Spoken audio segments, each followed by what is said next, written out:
Terima kasih Bapak Ibu semua sudah meluangkan waktu untuk mengikuti diseminasi berbagi praktik baik aksi nyata modul 1.4 budaya positif.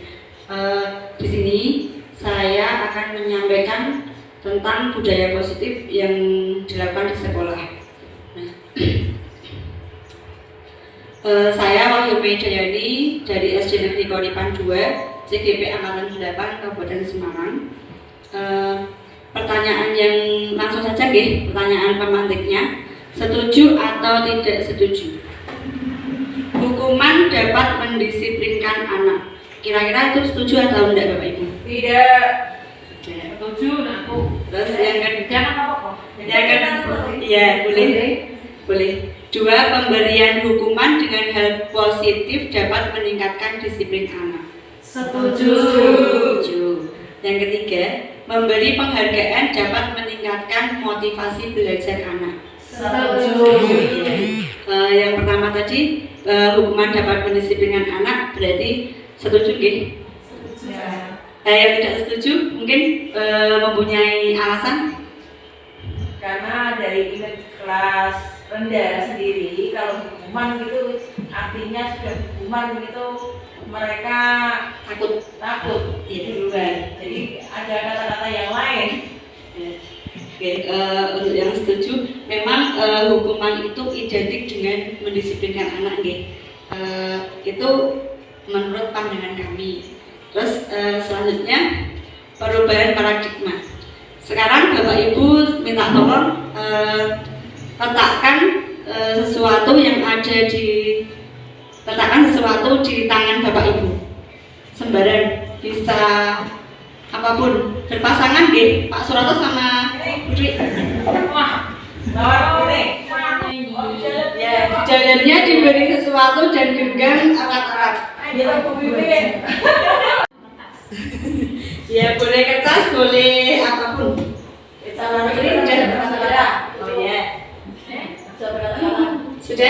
Sudah siap? Ini sebagai awalan dulu. Letakkan benda berharga di tangan Anda, genggam benda atau sesuatu tersebut. Genggam erat-erat, kemudian teman sebelahnya coba sekuat tenaga dengan berbagai cara untuk meminta Anda memberikan benda tersebut. Bisa dengan cara dibujuk, diancam, dihedik, dirayu, disuap, apa saja. Yang penting teman sebelahnya mau membukakan kepalan tangan tersebut. Monggo dimulai.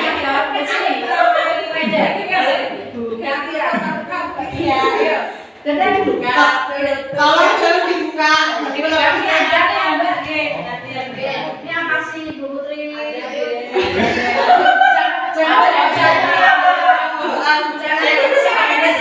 bujuk teman agar mau membuka. Berusaha sekuat tenaga biar temannya mau membuka dengan cara apapun. Waktunya 2 menit, nggak usah lama-lama.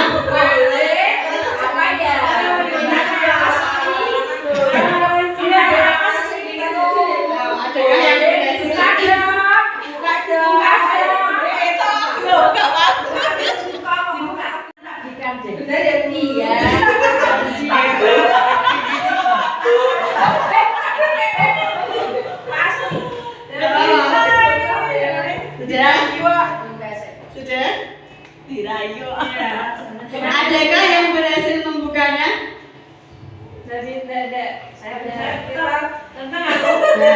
Kenapa Bu Mimi tidak mau membuka?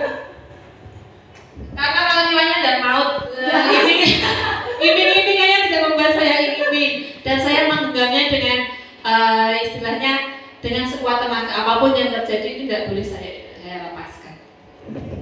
Berarti kalau iming-imingnya kuat mau membuka ya? Iya. Tadi kan kalau nggak ada iming-imingnya, di sini berhasil nggak? Berhasil. Kenapa dibuka? Kasih hadiah. Ada hadiahnya. Oh ya, karena mendapat hadiah. Yang sini Tidak buka, tidak konsekuensi. Tadi kita hadiah.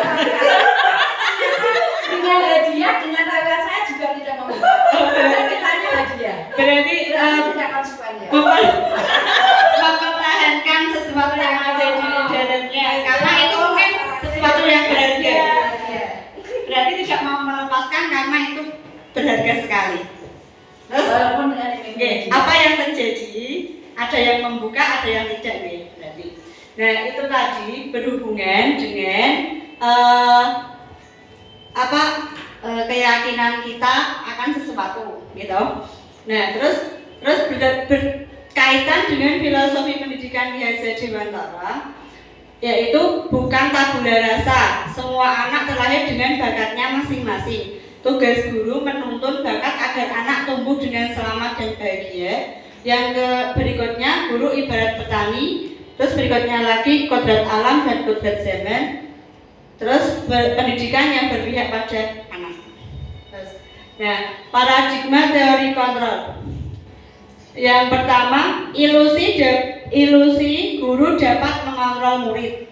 Yang kedua, ilusi bahwa semua penguatan positif, efektif dan bermanfaat. Yang ketiga, ilusi bahwa kritik dan membuat rasa bersalah mampu menguatkan karakter. Yang keempat, ilusi bahwa orang dewasa berhak memaksa. Maksudnya seperti ini. Guru dapat mengontrol murid, tapi ketika kita mempraktikkan di budaya positif itu merupakan paradigma yang salah. Setiap orang atau anak itu tidak bisa kita kontrol. Yang mengontrol diri sendiri. Terus yang kedua, semua penguatan positif, efektif dan bermanfaat. Ya itu tadi, seperti yang diberikan Bu Nur sama Bu Putri, diiming-imingi hadiah. Itu menurut kita kan positif. Nah itu sebenarnya tidak. Terus ketika kritik dan membuat rasa bersalah mampu menguatkan karakter. Itu selama ini bahwa kritik terus kita merasa bersalah, kita membuat merasa bersalah anak. Misalnya anak kita panggil terus kita permalukan atau kita kita marahin dia atau seperti itu ternyata membunuh karakter, bukan menguatkan karakter. Terus ilusi bahwa orang dewasa berhak memaksa. Kita tidak bisa memaksa murid sesuai dengan kehendak kita. Terus nah, bagaimana kita mengubah paradigma stimulus respon ke pendekatan teori kontrol? Siapa sesungguhnya yang memiliki kontrol?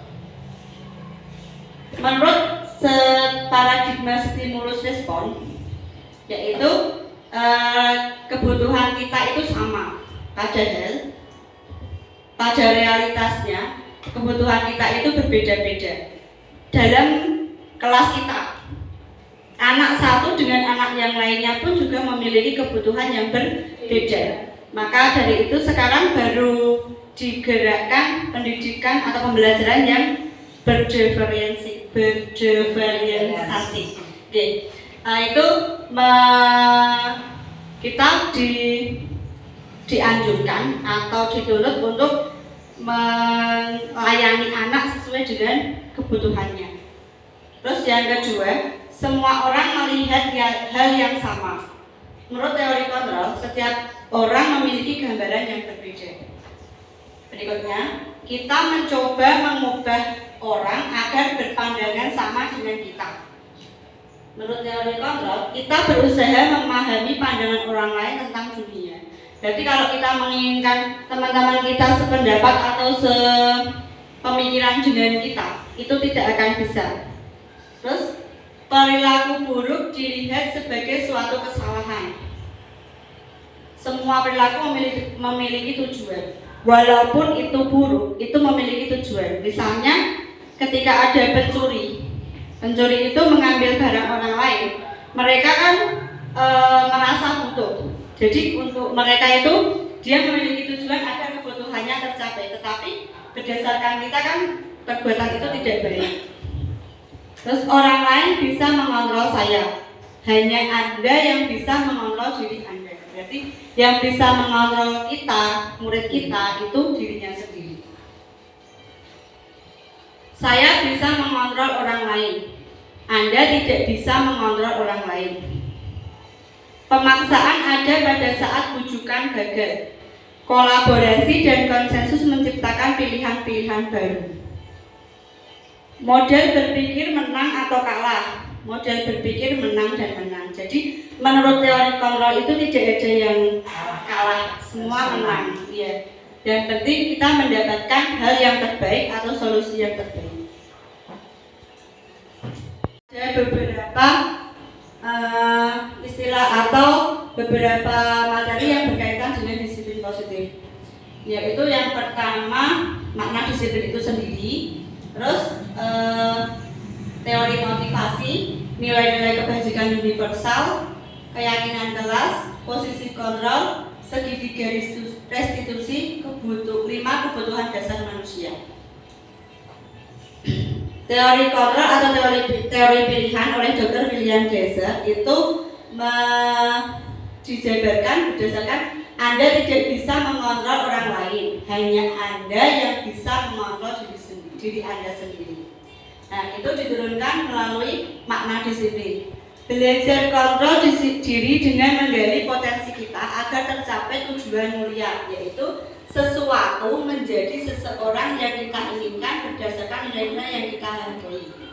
Terus, semua perilaku memiliki tujuan. Berikutnya, model berpikir menang-menang, kolaboratif dan konsensus yang tadi diutarakan di slide sebelumnya itu tertulis di sini lagi. Realitas atau kebutuhan kita berbeda. Kita berusaha memahami pandangan orang lain tentang dunia. Setiap orang memiliki gambaran berbeda. Nah, ini semua ketika dihubungkan dengan disiplin positif itu ada teori motivasi. Teori motivasi itu ada 2, untuk menghindari hukuman dan untuk mendapatkan imbalan. Seperti tadi, ketika kita disuruh membuka itu kalau ada imbalannya baru mau membuka. Ada ya? Nah, itu teori motivasi. Terus motivasi itu sebaiknya berasal dari kita sendiri atau motivasi intrinsik. Tapi ketika motivasi intrinsik itu belum tumbuh, kita bisa memerlukan bantuan orang lain atau pihak lain agar motivasi tersebut tumbuh. Terus yang ketiga, teori motivasi untuk menghargai diri sendiri. Nah, itu kaitannya dengan nilai-nilai kebajikan universal. Terus ada lagi keyakinan kelas, terus ada posisi kontrol. Nah, kenapa budaya positif? Suasana positif sangat mendukung terlaksananya pembelajaran yang kondusif. Suasana positif akan membuat lingkungan belajar lebih menyenangkan, sehingga proses belajar dapat berjalan tanpa beban dan tekanan, melainkan keinginan dan kesadaran dari dalam diri murid. Suasana positif juga akan membentuk karakter positif murid, sehingga akan menjadi budaya positif murid dan budaya positif lingkungannya. Budaya positif itu tidak bisa saya lakukan sendiri. Saya butuh kolaborasi, kerjasama dengan semua warga yang ada di sekolah ini agar tercipta budaya positif itu. Adalah nilai atau keyakinan dari kebiasaan-kebiasaan di sekolah yang berpihak pada murid, sehingga murid menjadi pribadi yang bijaksana dan bertanggung jawab. Nah, nanti ketika budaya positif bisa terlaksana di lingkungan sekolah, maka murid itu akan menjadi pribadi yang bijaksana dan bertanggung jawab. Apa yang mereka lakukan, mereka bisa memikirkan akibatnya, atau mereka sudah bisa menyadari, oh kalau seperti ini itu aku salah, maka aku nanti akan seperti ini ya. Murid akan seperti itu. Terus apakah makna disiplin? Ketika mendengar kata disiplin, apa yang terbayang di benak Anda? Disiplin itu kalau dulu sebelum mendapatkan materi ini, disiplin itu kita biasanya mengaitkan dengan hukuman. Ini nama benar. Ya, karena kalau ada hukuman berarti anak itu pasti akan disiplin. Nah, kebanyakan orang akan menghubungkan kata disiplin dengan tata tertib, teratur, kepatuhan pada peraturan dan hukuman. Selama ini memang benar nggih, apa yang terjadi di sekolah kita itu kan kalau anak salah, kalau anak melanggar aturan itu kan mesti aku mau dihukum guru. Itu kan mereka akan menjadi tertib. Dikutip dari Kemendikbudristek, disiplin berasal dari bahasa Latin disiplina yang artinya belajar. Makna dari kata ini berkonotasi dengan disiplin diri dari murid-murid Sokrates dan Plato. Disiplin diri membuat orang menggali potensinya menuju sebuah tujuan, apa yang dia hargai. Dalam budaya kita, makna disiplin telah berubah menjadi sesuatu yang dilakukan seseorang pada orang lain untuk mendapatkan kepatuhan. Kecenderungan umum adalah menghubungkan kata disiplin dengan ketidaknyamanan, bukan dengan apa yang kita hargai atau pencapaian suatu tujuan mulia. Jadi apa yang tadi sudah saya katakan itu kan di masyarakat atau kita sendirilah menghubungkan kata disiplin dengan ketidaknyamanan.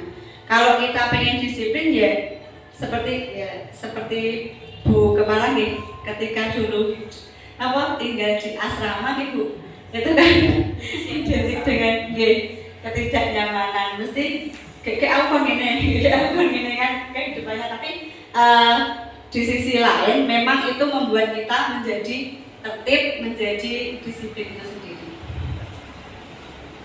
Disiplin positif pendekatan yang digunakan untuk mendidik anak melakukan kontrol diri dan pembentukan kepercayaan diri. Yang pertama, tanpa kekerasan dan tanpa ancaman, melainkan komunikasi tentang perilaku secara efektif antara guru dan murid. Jadi ketika murid itu ada masalah atau ada pelanggaran, maka dikomunikasikan terlebih dahulu. Terus yang kedua, murid diajarkan untuk memahami konsekuensi dari perilaku mereka dan menumbuhkan rasa tanggung jawab. Berikutnya, menumbuhkan kesadaran serta memberdayakan murid melakukan sesuatu tanpa sogokan, ancaman atau hukuman. Berarti dengan sendirinya, dengan kesadaran dirinya, dengan dari motivasi intrinsik itu melahirkan nilai-nilai kebajikan.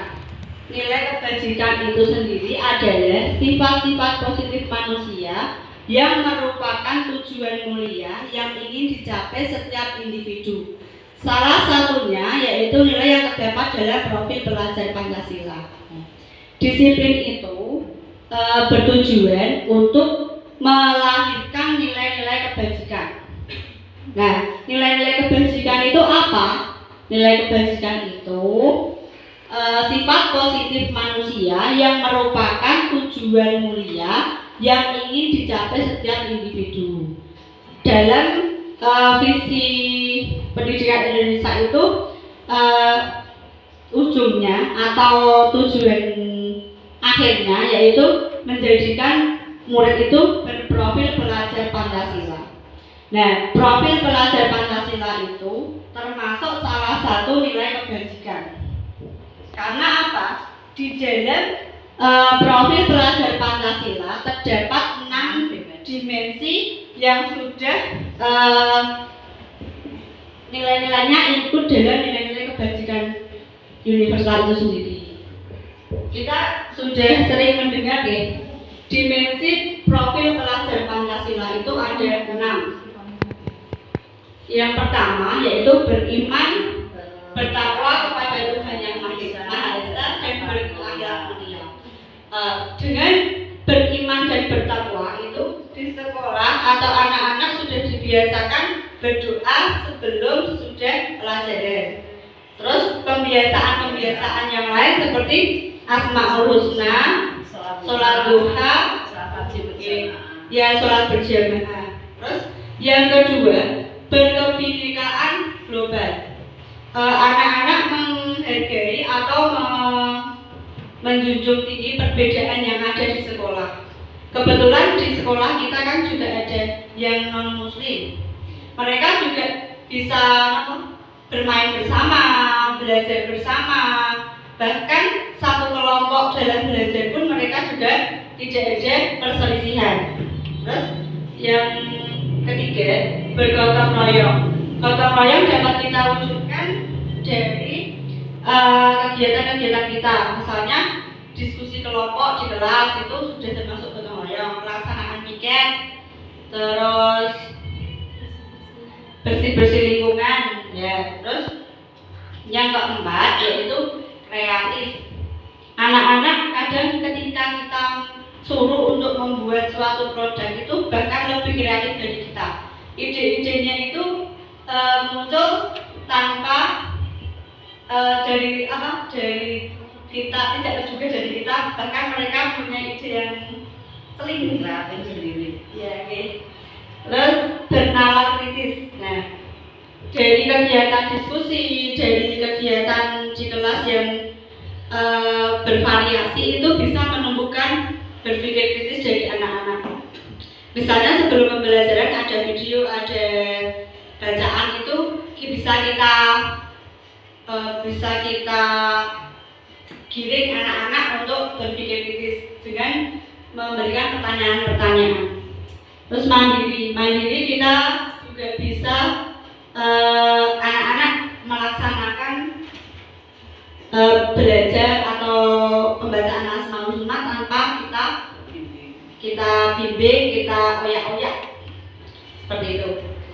Lanjut, teori motivasi perilaku manusia. Tadi pada slide yang sebelumnya itu teori motivasi perilaku manusia ada 3. Yang pertama, untuk menghindari ketidaknyamanan atau hubungan. Apa yang akan terjadi apabila saya tidak melakukannya? Itu yang pertama, untuk menghindari ketidaknyamanan atau hubungan. Jadi ketika kita melakukan saya berangkat pagi biar tidak dihukum atau tidak diberi sanksi, seperti itu. Itu motivasi eksternal, jadi termasuk motivasi eksternal. Yang kedua, untuk mendapatkan imbalan dari orang lain atau institusi. Apa yang akan saya dapat apabila saya melakukannya? Aku tak maju biar dapat hadiah.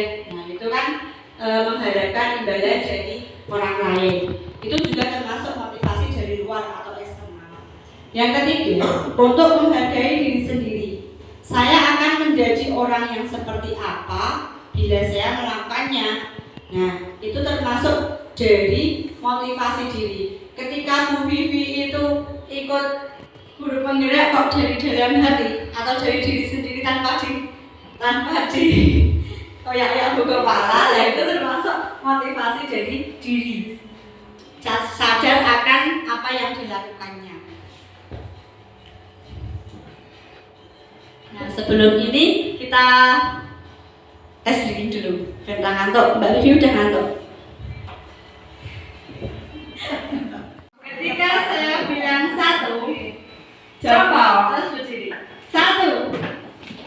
Nah, terus 2, tos. Yang ketiga, kalau bilang 3, lompat terus tos. Lompatnya nanti. Ini tos. Jadi kan sampai jalan nggak apa-apa dapat Lompat tos. Ya. Sambil bilang berdiri. Coba berdiri. Berdiri langsung berdiri. 1, 2, pas, 3.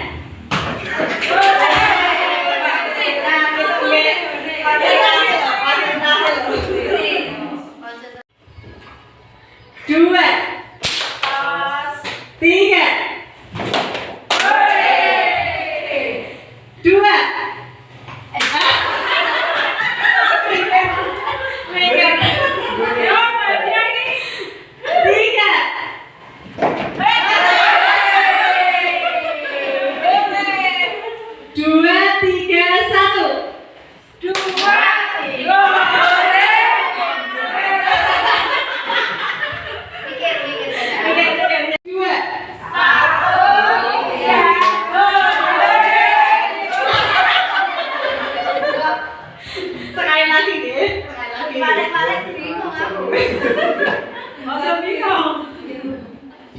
Satu, tiga, orang enggak? Tiga gerakan, tiga gerakan ya. 1, 3, 2. 1,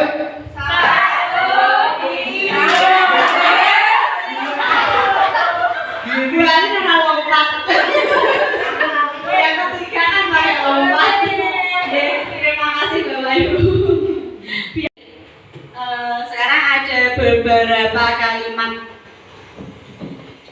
Terus ini perbedaan antara hukuman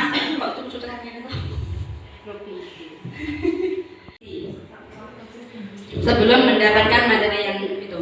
1. Mencatat 100 kali di dalam buku kalimat, saya tidak akan terlambat lagi karena terlambat ke sekolah. Menurut Bapak Ibu, ini termasuk hukuman atau konsekuensi? Hukuman. Terlambat lagi itu menurut Bapak Ibu termasuk hukuman atau konsekuensi? Yang kedua, lari mengelilingi lapangan basket 2 kali karena terlambat hadir di sekolah. Hukuman.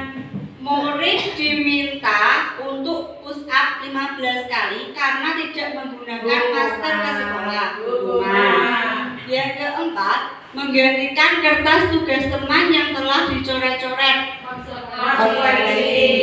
Membersihkan tumpahan air di meja tulis karena tersenggol pada saat belajar. Konsekuensi. Murid disuruh untuk mengenakan sepatu seharian di sekolah karena tidak mengenakan sepatu hitam. Hukuman apa konsekuensi? Disuruh kan tidak mengenakan sepatu hitam. Hukuman. Lari mengelilingi lapangan basket 2 kali karena terlambat 10 menit untuk pelajaran PJOK. Sekarang kita lihat jawaban Bapak Ibu. Yang pertama, menulis di buku tulis dengan kalimat saya tidak akan terlambat lagi sebanyak 100 kali termasuk hukuman. Yang kedua, lari mengelilingi lapangan basket 2 kali karena terlambat hadir di sekolah juga termasuk hukuman. Murid diminta untuk push up 15 kali karena tidak menggunakan masker juga termasuk hukuman. Menggantikan kertas tugas teman yang telah dicoret-coret termasuk konsekuensi. Membersihkan tumpahan air di meja tulis karena tersenggol pada saat belajar juga termasuk konsekuensi. Yang berikutnya, murid disuruh 10 menit untuk pelajaran PJOK termasuk konsekuensi. Lanjut.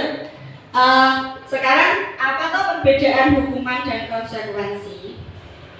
Kalau berdasarkan pernyataan pada soal tadi, secara sekilas kita bisa menyimpulkan kalau hukuman itu berkaitan dengan fisik. Berdasarkan yang tadi, hubungan berdasarkan berkaitan dengan fisik. Kemudian kalau konsekuensi itu anak atau mereka yang melanggar itu sudah tahu apa yang didapat ketika melanggar hal tersebut. Nah, perbedaan yang sebenarnya apa? Hukuman yaitu perbedaan hukuman dan konsekuensi yang pertama yaitu sesuatu yang menyakitkan harus terjadi. Kalau hukuman itu sesuatu yang menyakitkan. Kalau konsekuensi sesuatu yang harus terjadi. Yang kedua, membuat anak sakit baik fisik maupun hati untuk jangka waktu lama. Sedangkan konsekuensi membuat anak merasa tidak nyaman dalam jangka waktu pendek. Yang ketiga, anak membenci kedisiplinan. Kalau konsekuensi, anak menghargai disiplin. Berikutnya, hukuman paksaan, bersifat paksaan atau memaksa. Sedangkan konsekuensi, stimulus dan tanggapan. Terus yang berikutnya, mendorong anak menyakiti diri sendiri. Sedangkan konsekuensi mendorong anak agar mudah menyesuaikan diri. Terus konsep diri yang buruk, hukuman itu sesuatu yang buruk. Sedangkan konsekuensi itu sesuatu yang baik atau konsep diri yang baik. Berikutnya, anak belajar untuk menyembunyikan kesalahan. Ketika dihukum itu anak ngelak atau anak mencari alasan-alasan biar tidak dihukum. Tetapi ketika konsekuensi, anak belajar untuk mematuhi aturan. Yang terakhir, karena mendapatkan hukuman, anak biasanya marah, merasa bersalah, merasa dipermalukan, dan merasa tidak dihargai.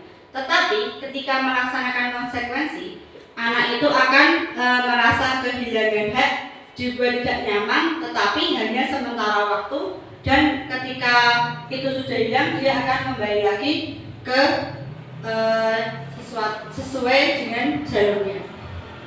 Terus ini mengapa tidak peraturan saja, mengapa harus keyakinan kelas? Karena itu tadi, ketika peraturan itu harus sifatnya harus, ketika keyakinan kan kita mendengarkan apa yang dikehendaki anak-anak terlebih dahulu sehingga terbentuk suatu keyakinan. Nah ini keyakinan kelas. Keyakinan kelas itu apa? Keyakinan kelas adalah nilai-nilai kebajikan atau prinsip-prinsip universal yang disepakati bersama secara universal, lepas dari latar belakang suku, negara, bahasa maupun agama. Menurut Gosen, suatu keyakinan akan lebih memotivasi seseorang dari dalam. Seseorang akan lebih sangat semangat untuk menjalankan keyakinannya daripada sekedar mengikuti serangkaian pertanyaan. Nah itu, kalau keyakinan itu berasal dari dalam diri seseorang. Berarti ketika anak sudah membuat keyakinan kelas, berarti mereka yakin itu berdasarkan apa yang dirasakannya atau yang dilakukannya. Terus langkah-langkah pembentukan keyakinan kelas, mumpung ini masih tahun ajaran baru atau awal, Bapak Ibu yang wali kelas yang sekiranya belum membuat keyakinan kelas, ini nanti langkah-langkahnya bisa dipraktekkan. Yang pertama, keyakinan kelas bersifat lebih abstrak daripada peraturan yang lebih rinci dan konkret. Yang kedua, keyakinan kelas berupa pernyataan-pernyataan universal. Yang ketiga, pernyataan keyakinan kelas dibuat dalam bentuk positif. Berikutnya, keyakinan kelas hendaknya tidak terlalu banyak. Keyakinan kelas sebaiknya sesuatu yang dapat diterapkan di lingkungan tersebut. Selanjutnya, semua warga kelas hendaknya ikut berkontribusi dalam pembuatan keyakinan kelas melalui curah pendapat. Bersedia meninjau kembali keyakinan kelas dari waktu ke waktu. Ya. Nanti setelah diseminasi ini, saya minta Bapak Ibu wali kelas nih keyakinan kelas masing-masing untuk proyeknya. Terus nah ini contoh dari keyakinan kelas yang sudah saya buat. Kemarin sebenarnya anak-anak itu juga aktif nih. Walaupun mereka masih kecil, itu usulan-usulan yang seharusnya dibuat keyakinan kelas apa itu mereka juga mau mengatakan gini aja Bu Guru, itu sudah bisa dilakukan, tetapi cuma tidak dituliskan dan didokumentasikan. Keyakinan lebih menggerakkan seseorang dibandingkan mengikuti serangkaian peraturan. Nah, anak-anak kemarin itu bilangnya tidak boleh terlambat Bu Guru. Nah, itu loh. Nah, mereka malah mengusulkan sendiri. Terus berikutnya tidak boleh berkelahi, tidak boleh jajan di pagi hari. Nah, tinggal kita mengubah kalimat-kalimat itu menjadi kalimat yang lebih positif. Selanjutnya tentang kebutuhan dasar manusia. Sebenarnya manusia itu mempunyai 5 kebutuhan yang harus dipenuhi. Yang pertama, kebutuhan hidup apa yang harus dipenuhi? Yang pertama yaitu bertahan hidup. Manusia itu memiliki kebutuhan dasar yang pertama bertahan hidup agar survive atau agar bertahan. Seperti contohnya kebutuhan makan, minum, tempat tinggal, itu termasuk kebutuhan bertahan hidup. Yang kedua, membutuhkan kasih sayang dan rasa diterima. Setiap orang itu membutuhkan rasa kasih sayang dan diterima. Seperti halnya Saya awal-awal di sini itu merasa asing karena jangan-jangan teman-teman tidak bisa menerima kehadiran saya, dan itu ada di pikiran saya. Tapi lama-kelamaan kasih sayang dan rasa diterima itu muncul, jadi kebutuhan dasar yang saya butuhkan sudah terpenuhi. Berikutnya penguasaan. Yang nomor 3, kebebasan. Bebas melakukan apapun tapi masih dalam ranah yang wajar atau yang bertanggung jawab. Kesenangan. Setiap anak mempunyai kesenangan masing-masing yang harus kita penuhi. Nah, kebutuhan dasar manusia. Dari ini ada sebuah kasus yang kalau kita analisis, kita bisa menemukan kebutuhan dasar manusia apa yang ada pada kasus tersebut. Anda adalah wali kelas 6 sedang berusaha mencari solusi dalam menghadapi salah satu murid di kelas yang bernama Rafa. Pada saat jam istirahat makan bersama, seringkali Rafa meminta makanan temannya secara paksa, padahal sudah membawa bekal sendiri. Apa yang akan Anda lakukan terhadap Rafa dan kenapa Rafa melakukan itu? Nah, ini ceritanya kan ada seorang anak kelas 6 yang bernama Rafa. Dia sudah membawa bekal tapi masih meminta bekal milik temannya. Nah, apa yang akan Anda lakukan terhadap Rafa dan kenapa Rafa melakukannya itu? Kira-kira kebutuhan dasar Rafa apa yang belum terpenuhi? Kok sampai masih minta? Padahal sudah. Hah? Ya kita penjaluk Apa? Kebutuhan dasar tadi kan ada kebutuhan 5. dasarnya. Bertahan hidup. Ya itu Mbak. Ya. Kebutuhan dasarnya kan bertahan hidup, kasih sayang dan rasa diterima, penguasaan, kesenangan dan kebebasan. Nah, berdasarkan kasus ini itu Rafa itu butuh kebutuhan apa yang belum terpenuhi kok sampai Rafa itu Penguasaan sudah sudah punya masih minta orang Oke. lain. Yang lain Bu Nur Penguasaan karena dia sudah punya. Masih atau tidak punya, menurut saya adalah merupakan suatu penguasaan. Dia sudah punya, sudah bawa bekal sendiri, tapi dia masih minta sama teman yang lain. penguasaan yang lain ada apa Putri? Setelah sebelumnya Bu Meda bisa juga lagi setelah sebelumnya. Penguasaan, kebebasan, Apa Bu Uni? Enggak apa-apa. Enggak ada yang Tidak ada yang Orang hukum enggak ada hukumannya. Mungkin kebiasaannya Rafa yang seperti itu karena dia mungkin aku sangat senang dengan barang yang makanan temannya itu, walaupun dia sudah bawa bekal sendiri, tapi dengan melihat temannya bawa barang yang lainnya dia masih ingin gitu loh, karena kesenangannya gitu. Terima kasih. Tadi ada penguasaan, kesenangan, terus yang lain masih ada pendapat yang berbeda berdasarkan kebutuhan dasar manusia.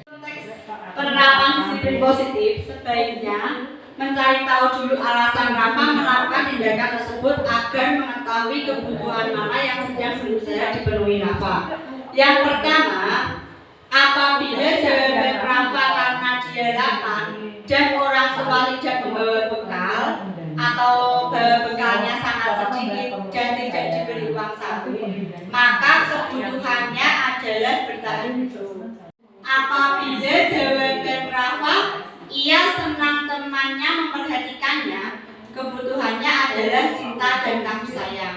Nah, karena Rafa tadi kan berbuat sesuatu, otomatis teman-temannya kan memperhatikan. Nah, dia ingin kebutuhan kasih sayangnya terpenuhi.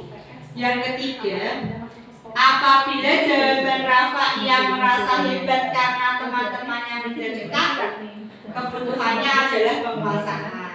Jadi Rafa berani meminta makanan temannya. Gen konco-konconya itu takut aku aneh loh. Nah, itu termasuk kebutuhan penguasaan. Yang keempat, apabila jawaban Rafa karena merasa bosan dengan bekal yang sama setiap harinya, kebutuhannya adalah kebebasan. Maka dia itu memilih kebutuhannya adalah kesenangan. Jadi, tak kerjanya untuk ben aku di ben untuk guyu lah, itu merupakan kesenangan. Terus, nah, kita yang pertama yaitu penghukum, terus yang kedua pembuat merasa bersalah, yang ketiga teman, yang keempat pemantau, yang kelima sebagai manajer. Sebagai manajer itu posisi yang paling tinggi. Nah, ini perbedaan atau posisi kontrol dari kelima tersebut. Ketika kita ini motivasinya guru berbuat, terus sebagai penghukum itu perbuatannya apa? Menghadik, menunjuk-nunjuk, menyakiti, menyindir. Terus ketika pembuat merasa bersalah, apa yang dilakukan? Berceramah dan mengatakan seharusnya ibu kecewa, itu membuat merasa bersalah. Sebagai teman itu membuatkan alasan-alasan untuk muridnya. Terus yang keempat, kalau sebagai pemantau menghitung dan mengukur. Terus kalau sebagai manajer mengajukan pertanyaan-pertanyaan. Terus guru berkata apa ketika menjadi penghukum? Kalau kamu tidak melakukannya, awas ya, rasakan. Nah, itu sebagai penghukum. Nadanya mungkin agak tinggi, ancaman. Terus kalau kita sebagai pembuat rasa bersalah, kamu seharusnya kamu sudah tahu ibu lelah sekali mengatakannya, ibu stres. Terus sebagai teman, ayolah lakukan demi ibu. Nah, seperti meminta iba. Masa kamu tidak mau? Ingat tidak, ibu perintah, ibu pernah bantu. Itu. Terus yang sebagai pemantau itu apa peraturannya?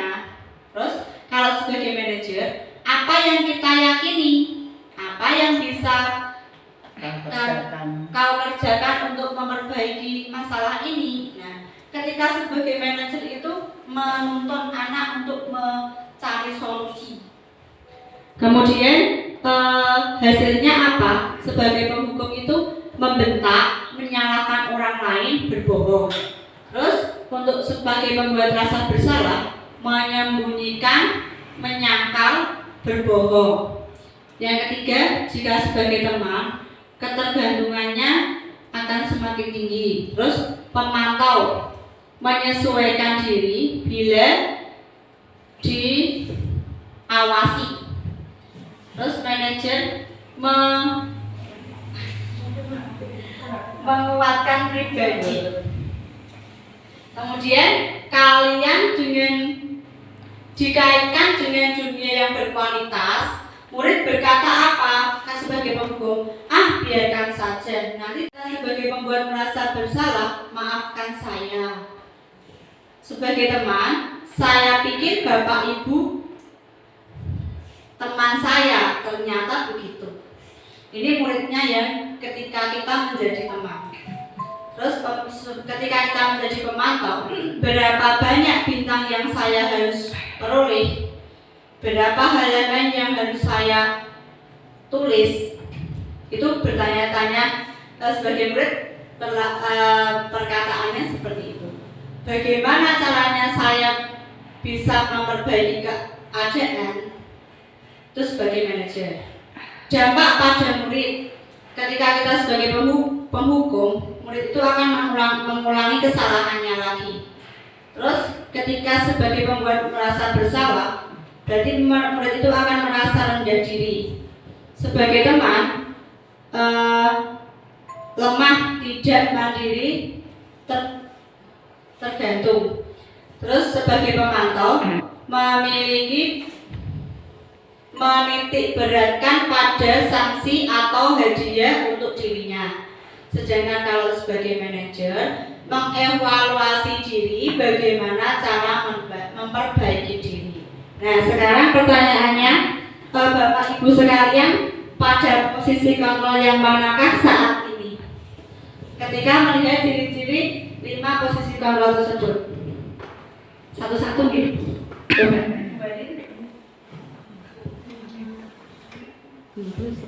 Jadi penghukum, pembuat merasa bersalah, teman, pemantau atau manajer.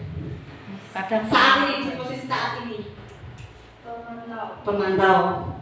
Terus Bu Bibi? Saya masih menghukum dan merasa bersalah.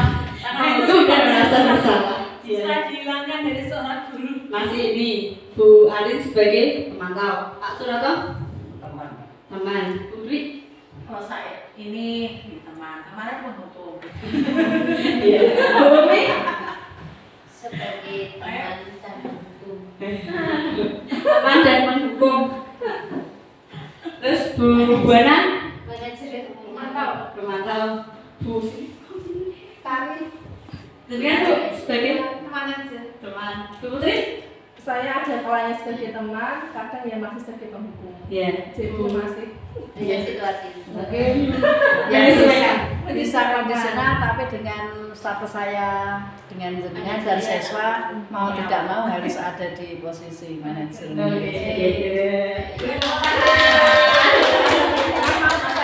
Ya.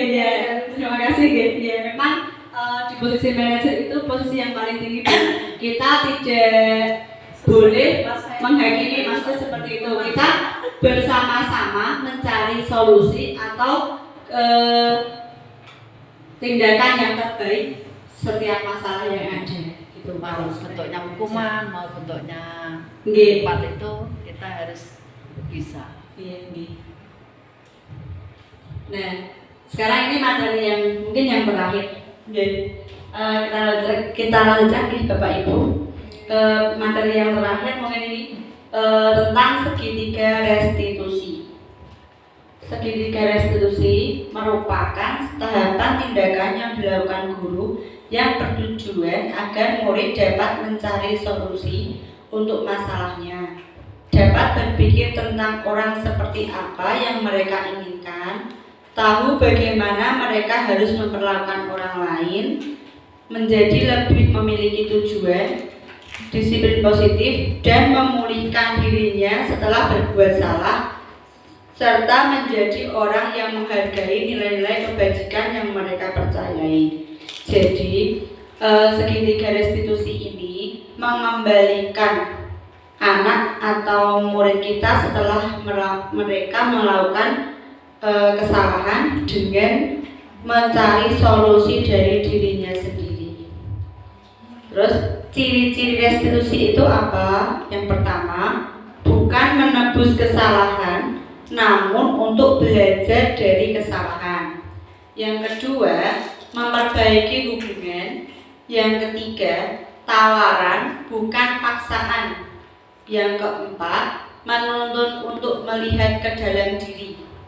Yang kelima, mencari kebutuhan dasar yang mendasari kebutuhan.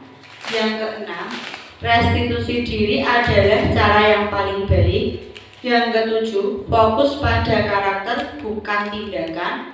Yang kedelapan, fokus pada solusi. Yang kesembilan, mengembalikan murid yang berbuat salah pada kelompoknya. Nah, dengan melakukan restitusi, anak yang bersalah tadi akan kembali ke kelompoknya tanpa ada bullying atau diajak teman, paksaan dan sebagainya. Nah, dalam segitiga restitusi itu ada 3 langkah tindakan. Yang pertama yaitu validasi tindakan yang salah. Yang pertama menstabilkan identitas. Yang kedua validasi tindakan yang salah. Yang berikutnya menanyakan keyakinan. Dalam menstabilkan identitas, apa yang bisa dilakukan? Setiap orang pasti pernah melakukan salah. Yang kedua, kamu bukan satu-satunya yang pernah melakukan ini. Berarti dalam menstabilkan identitas itu kita bisa melakukan memberikan seperti pengarahan kepada murid bahwa setiap orang itu juga pernah melakukan kesalahan yang sama seperti yang sudah dilakukannya. Kemudian yang kedua, validasi tindakan yang salah. Apa yang bisa dilakukan? Kamu tentu punya alasan mengapa melakukan ini atau melakukan itu. Terus mempunyai cara yang lebih untuk mendapatkan atau apa yang kamu butuhkan. Terus yang ketiga, menanyakan keyakinan. Nah, dalam menanyakan keyakinan ini, keyakinan kelas apa yang telah kita sepakati itu ditanyakan. Kemudian kamu ingin menjadi orang seperti apa? Itu dalam menanyakan keyakinan. Jadi dalam kita melaksanakan segitiga restitusi itu harus kita melakukan langkah-langkahnya itu. Yang pertama, menstabilkan identitas. Yang kedua, validasi tindakan. Yang ketiga, menanyakan keyakinan.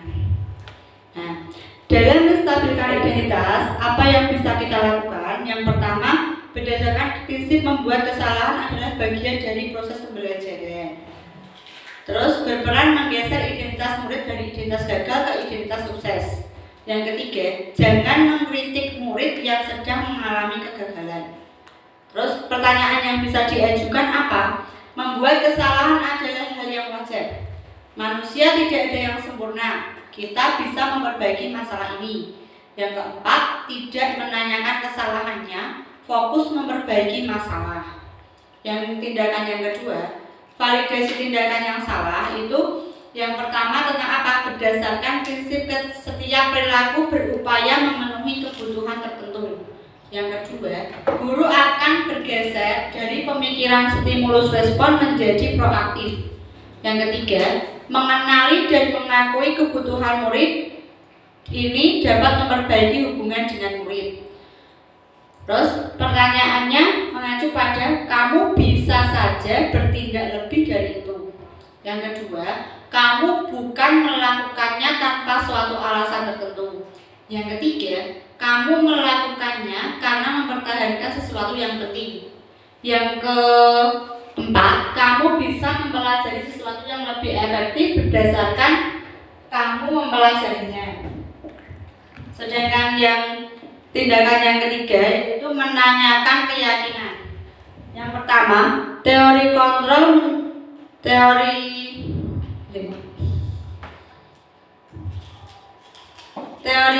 menyatakan bahwa pada dasarnya kita termotivasi secara intrinsik. Yang kedua, saat perilaku telah divalidasi dan identitas sukses telah stabil, maka murid telah siap mengaitkan keyakinannya dengan tindakan yang salah.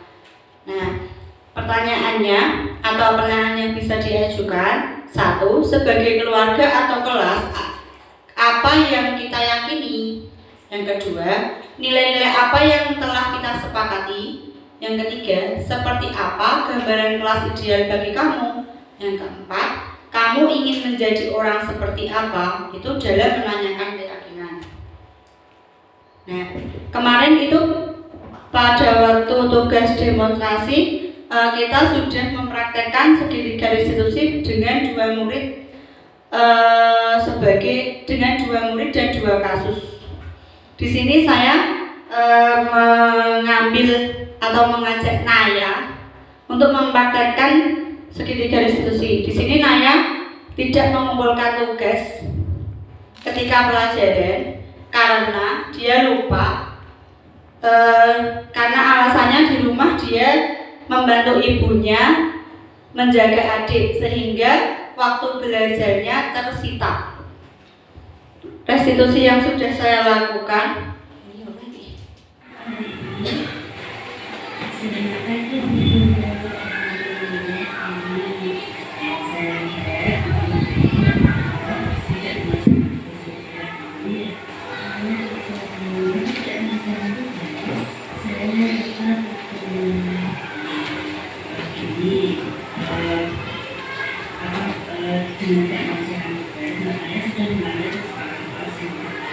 Masih ingat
Dari kasus itu saya sudah melaksanakan segitiga resolusi. Yang pertama yaitu memvalidasi tindakan, kemudian menstabilkan kesalahan, kemudian menanyakan keyakinan. Untuk yang video kedua yaitu kasusnya Mauren, mungkin pelaksanaannya hampir sama dengan kasusnya Kanaya.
Intinya resolusi itu untuk mencari solusi dari berbagai masalah, gitu ya Bapak Ibu.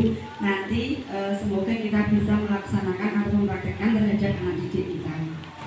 Nah, sebelum kita tutup tadi saya ada kasus antara satu guru dan satu murid. Saya minta tolong Bu Vivi dan Bu Putri mempraktekkan segitiga restitusi dari kasus yang sudah saya berikan tadi. Silakan. Ambilkan kursi. Ini kita.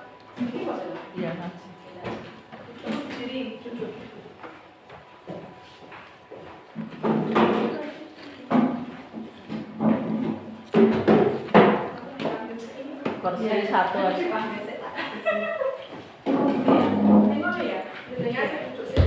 Ya, kasusnya Ali itu mengejek Amira karena Ali mempunyai nilai yang lebih tinggi daripada Amira. Nah, pada waktu pelajaran itu Ali merasa bangga karena nilainya lebih bagus dari Amira, padahal Amira itu biasanya lebih bagus dari Ali. Nah, segitiga restitusi yang akan dilakukan oleh Bu Vivi yaitu monggo. Oh iya, iya siap. Ya, oke, siap ya. Acting, action, 1, 2, 3. Mas Ali bisa duduk dulu di depan Ibu Guru. Iya, silakan duduk Mas Ali. Iya, Mas Ali. Saya dengar tadi di kelas Amira menangis ya.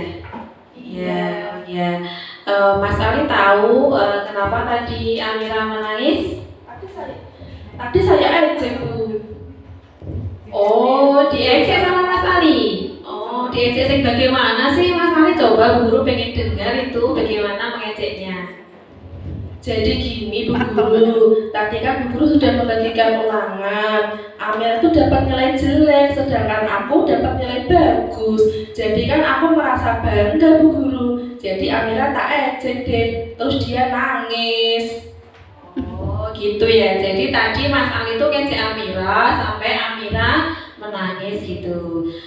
Sekarang saya tanya dulu, kalau misalnya perbuatan seperti itu perbuatan baik apa jelek? Kalau Mas Ali itu seperti itu? Ya jelek Bu Guru. Oke siap, berarti itu namanya perbuatan jelek ya. Sekarang kita ingat-ingat Mas Ali, kesepakatan kelas apa sih yang pernah kita buat bersama-sama di kelas ini? Ada Bu Guru, kita tidak boleh membuli teman, harus saling menghargai, tidak boleh berantem, harus rukun. Itu Bu Guru. Ya. Berarti kan kita sudah buat kesepakatan ya bahwa kita tidak boleh membuli teman, harus saling menghargai, harus saling menyayangi. Nah, sekarang gimana tadi sikapnya Mas Ali dengan kesepakatan kelas yang telah kita sepakati tadi? Iya, saya mengakui Bu Guru kalau saya telah melanggar kesepakatan kelas yang sudah kita buat. Saya mengakui kesalahan saya kalau sudah mengejek Amira, tadi sudah sampai nangis. Saya juga nanti akan meminta maaf kepada Amira. Oke, gini ya Mas Ali ya. Setiap manusia itu kalau berbuat salah biasa atau lumrah gitu. Sekarang Bu Guru mau tahu sebenarnya Mas Ali itu pengen menjadi orang yang seperti apa sih? Ingin menjadi orang yang sukses Bu Guru. Terus saling menghargai gitu berarti? Iya, saling menghargai antar teman, tidak saling mengejek dan saling rukun. Bagus sekali Mas Ali. Mungkin itu yang bisa saya sampaikan. Semoga kita bisa mempraktekkan atau mengimplementasikan disiplin positif pada sekolah kita. Kita bisa membentuk keyakinan kelas dan kita bisa menerapkan segitiga restitusi. Demikianlah disiplinasi yang dapat saya sampaikan. Apabila ada salah saya minta maaf. Semoga bermanfaat. Assalamualaikum warahmatullahi wabarakatuh.